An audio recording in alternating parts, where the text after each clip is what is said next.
someone who used to be on the inside for a long time, who still regularly speaks with the family, what's your take on this deal? I mean, I think it's a great deal for the paper. It's also a great deal for the family because they can focus on the part of their business that's generating the most money right now, which is Kaplan. You know, we know that that is basically $1 billion business. So you say that Jeff Bezos has built $1 billion business. Well, they actually have one of their own. And for the newspaper, I mean, it's wonderful to basically have this tech executive that really knows how to push content, package content, put a premium on original content, taking over and taking it to the next level. I mean, the Washington Post has the best original content about Washington, D.C.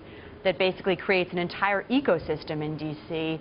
that other people sort of pick off of. So it's going to be a very exciting time for them because I bet he'll come in and have ideas on how to sort of stem that picking, if you will.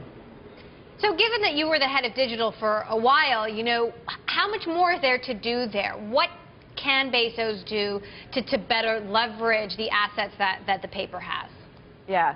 Well, I will say I wasn't completely the head of digital, but just for the record. But to leverage the assets there, I mean, as I said, you have a newsroom of 650 people who are creating original premium content all the time.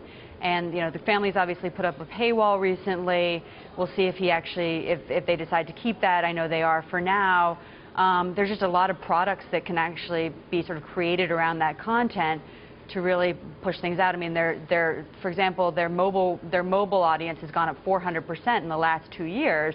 The digital audience, you know, the amount of people that are watching the site reading the site has gone up astronomically. They have video. They have all sorts of sort of premium products as well. That, you know, with his understanding of sort of reach extension and how and his work with advertisers, he can really sort of leverage that and take it to the next level.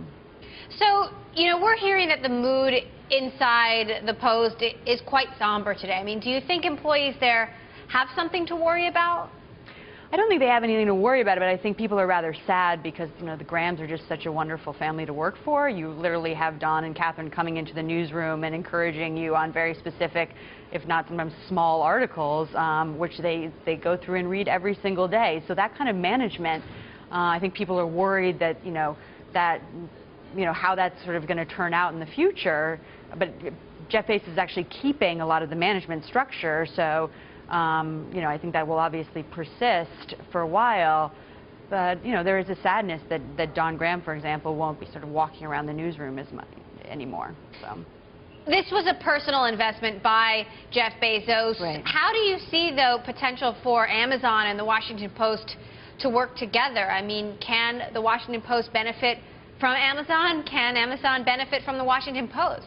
Yeah, well, I mean, remember that the Washington Post was one of the first newspaper companies to actually be on the Kindle back in 2009. So, I mean, there's all sorts of synergies that can obviously happen, but I would think that Jeff Bezos is probably not going to favor his personal investments when he's trying to build a large sort of content business through Kindle and Amazon Prime. He's not going to sort of favor his personal investments over other companies at this stage. But, you know, I certainly see them sort of getting heads up on things or being able to experiment in ways that maybe other companies wouldn't be able to. Okay, so what's the first thing, if you could give him any advice, what's the first thing Jeff Bezos should do there?